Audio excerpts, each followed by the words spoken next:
Khoisan, when we went to my dad's village, that was a bit crazy too. I found out last minute that we were going to go there, so I didn't have anything prepared. I didn't know who to see, but the Chinese Overseas Affairs Office was very helpful in securing all the information, the contact of the person. I happened to have brought the biography of my great-grandfather with me, just as one of the materials I had on my folder, so that was really interesting. I didn't get a chance to read it until the bus ride to the village. As I read it, my family history started growing in me, and I started learning a little bit more, and as I showed up at the village, it even became more real to me because of everything that was in the biography showed up in the village.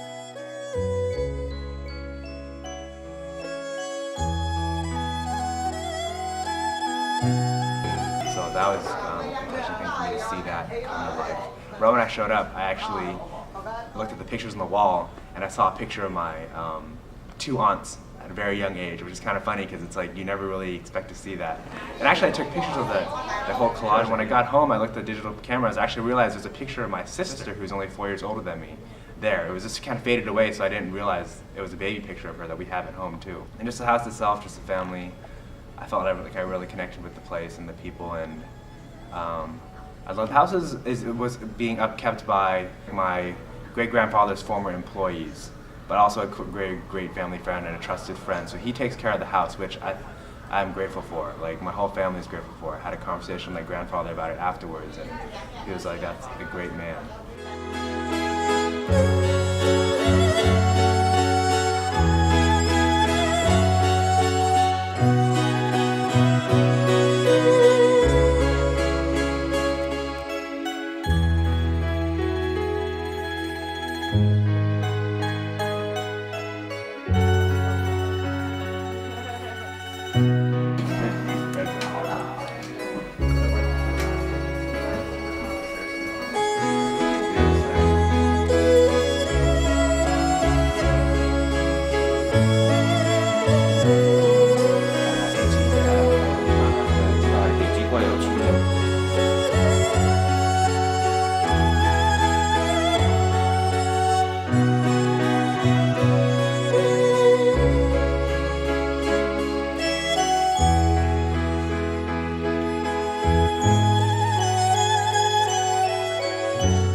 And the people, and I'd love to go back and explore more.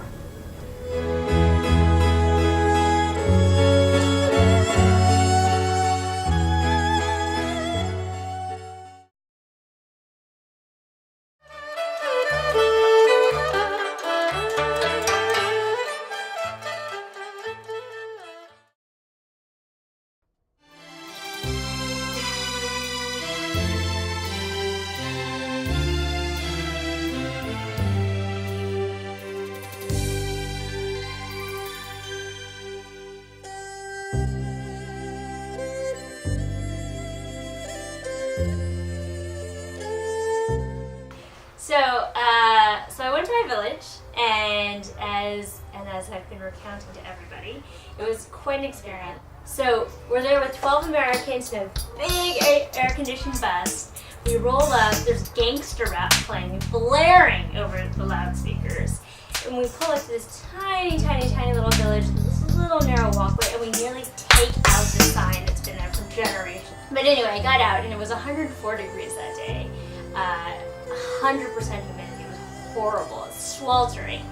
And we get off, and you see the sign, it's Suen, and I guess I sort of expected to experience this feeling of homecoming and, oh, look at me, I'm here. But I was just hot. I just kind of wanted to get back on the bus. Anyway, we get out, and this little woman who I didn't know came out from the house that my great-grandfather built. It's 3 houses from the watchtower. And she had this heavy, heavy toy song accent, and I'm there with my entourage of all the roots people and my various interpreters and China guides. And we trekked to the house, and she's actually living in this house, so there's really nothing ancestral about it. I mean, there was sort of the ancestral TV and the ancestral dry cleaning hanging in the... So, you know, it was very well occupied, and it took a while for me to figure out who she was and for her to figure out who I was, but it turns out we were related 5 generations ago. We had the same grandfather. How she knows this, I don't know. I was able to pay my respects, which was good. My grandfather passed away when I was 14, so he's been gone for about 12 years now, and I think it was just a good sort of experience for me to feel closure with that.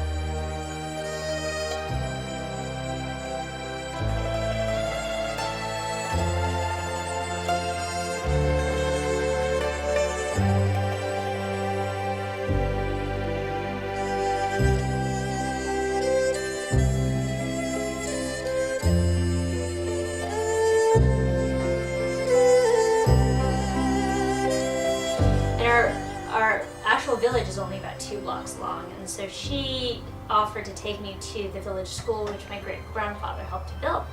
The interesting thing is, in the village, there are only really old people and very young children.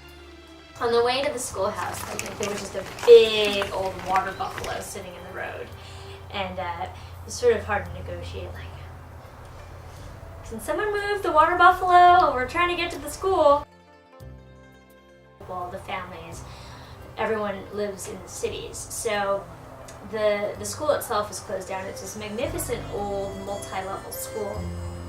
You know, being in education, it was great to be able to know that my family contributed to education in some way, but there was a lock on the gate, and she offered to go send someone from the next village over to fetch the key, and it would take half an hour, and you know, thousands of miles I came, hundreds of degrees. And I just thought, nah, that's okay. So we didn't get to see the inside of the school, and then we went walking back to the watchtower. Welcome to my crib. To your left, you'll see the big swimming pool where I hold the parties with Puppy. That pimpin' ride right there. See, those are 26 inches.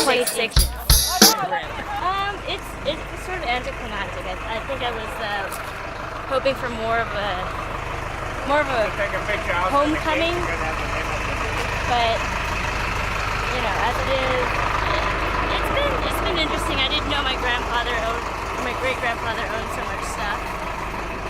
And on the 5th floor, it's a 6-story watchtower, and my family actually owns the 5th floor of it. And I guess the other interesting thing that I really had a hard time wrapping my head around is the fact that our visiting was the big event of the year. And that was something that carried a lot of responsibility, because it was a sense of, I don't want to disappoint them. I want them to be excited by the fact that we're visiting, and how do you comport yourself in such a way that makes it a good and interesting and exciting experience for them as well as you.